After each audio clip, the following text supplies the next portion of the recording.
Hey piano people, in today's tutorial, I'm going to teach you how to learn any piece 10 times faster with one rule. Now I'm going to be real with you. When I tell you this rule, you're going to want to turn the video off, but don't do that. Commit to staying for the entire video so that not only do you learn the rule, you also learn exactly how to apply it because it will transform your piano practice forever. I also have a really exciting announcement that I'm going to share with you at the end of the video, so stay tuned. Let's dive in. The one rule that will help you learn any piece 10 times faster is to always play accurately. Most people think that this isn't possible, but stick with me and I'm going to show you exactly how to do it. Let's look at the Allegro section of Beethoven's Pathetique Sonata. This is a piece that I actually have never fully learned before and I've never performed it. I've taught it many times, but I wanted to use this as an example because I want to show you the real process of actually learning a piece. So I wanted to use a piece that I haven't learned before. Now, I'm going to play this and I'm not going to follow the rule, always play accurately. I'm going to use my ear to guide me because I know what this piece is supposed to sound like, right? And most people have an idea of what they want the piece to sound like when they sit down to learn it, and so they just try to make it sound that way.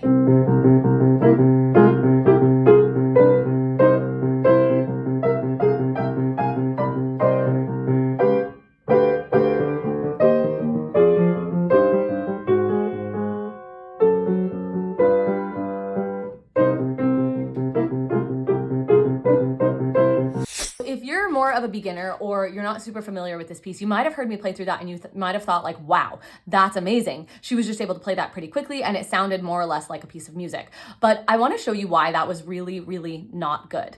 I paused and I played a lot of wrong notes. So I'm going to do it again. And now I'm actually going to call attention to when I make a mistake. So I'm just going to say there when I make a mistake, and you can follow along and see if you catch those mistakes with me. Okay, so let's try it again.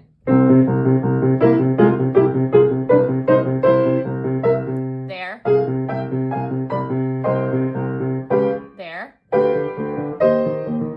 There. There.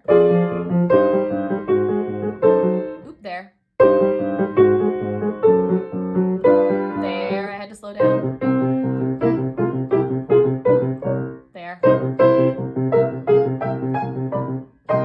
There.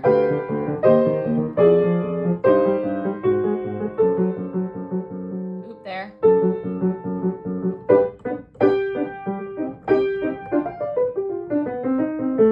Oop, there. Okay, so you can see my point. I made a lot of mistakes, right? How many was that? I wasn't counting. It was hard to count and play at the same time, but probably at least 6 or 7 or 8.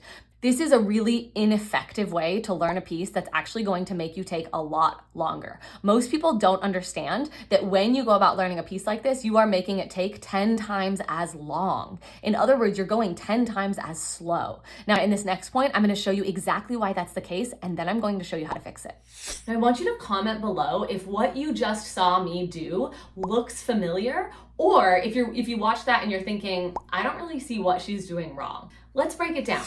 The reason this is so wrong is because when you are practicing, the main goal is for your brain to make sense of what's going on the page. If your brain can make sense of what's going on the page, it can give clear signals to your hands about exactly where they need to be and when they need to be there. And before I show you exactly how to fix this, I want to really demonstrate this point with you. So I'm actually going to use an example that I do with all of the students that I work on, like when we're actually in a lesson live. So I want you to actually follow along as though we're in Zoom right now and repeat back to me when I ask you to do so and follow along.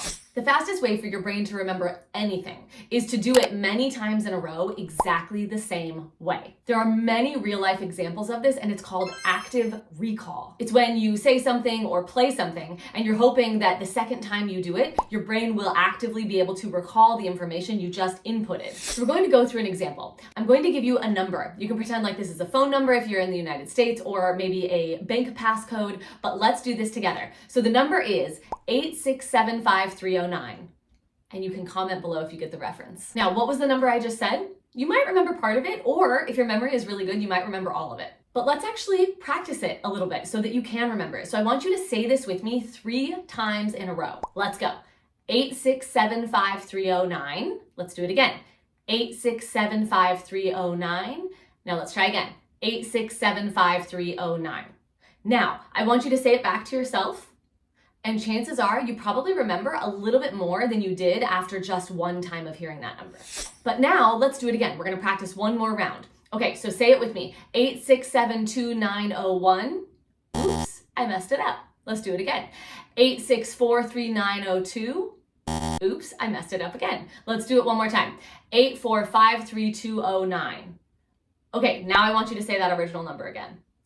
Chances are it got a lot harder, right? And this is because we interrupted your brain's ability to actively recall the information because we fed your brain different information. The exact same concept applies with your piano practice. When I demonstrated the first time and I just dove in and I wasn't focusing on always playing accurately, you saw me make a ton of mistakes and you saw me do a lot of pauses. And what was really happening is that I was confusing my brain.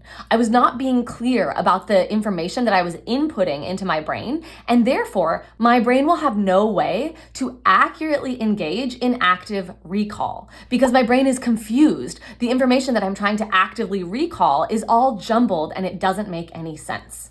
So most people think it's impossible to always play accurately, but it just takes a different approach. The goal has to shift. It's no longer about let's sit down and try to make this piece sound how it's supposed to sound. It's let's sit down and let's work in a small section. Let's go slow enough that I can always play it accurately. So let me show you.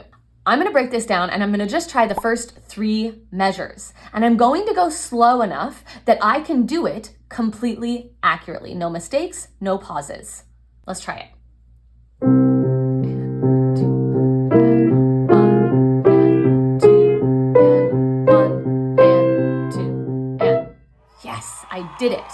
Now, I'm gonna do that many times in a row until it feels easy. And again, the goal here is to get the information into my brain so that I can actively recall it with ease. 1, 2, and 1, and 2, and 1, and 2, and. Let's do it one more time. 2, and 1, and 2, and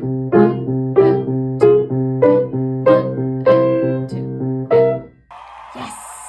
Just like I showed you with the phone number, I'm gonna do it many times in a row without mistakes so that I can actively recall it with accuracy. Now you might need to go even slower. You might even just need to work on one measure at a time, but you can always play accurately. Now there are a lot more little tips and tricks that are going to make this a lot easier that I'm going to explain to you later. But for now, just imagine how much faster you can learn if you apply this technique. Focus on always playing accurately, work in small sections, go very slowly. So it is possible for you to always play accurately. You just likely will have to go a lot slower than you think, and you will also likely have to practice in much smaller sections than you are currently doing. And if this is new to you, it's going to feel really counterintuitive.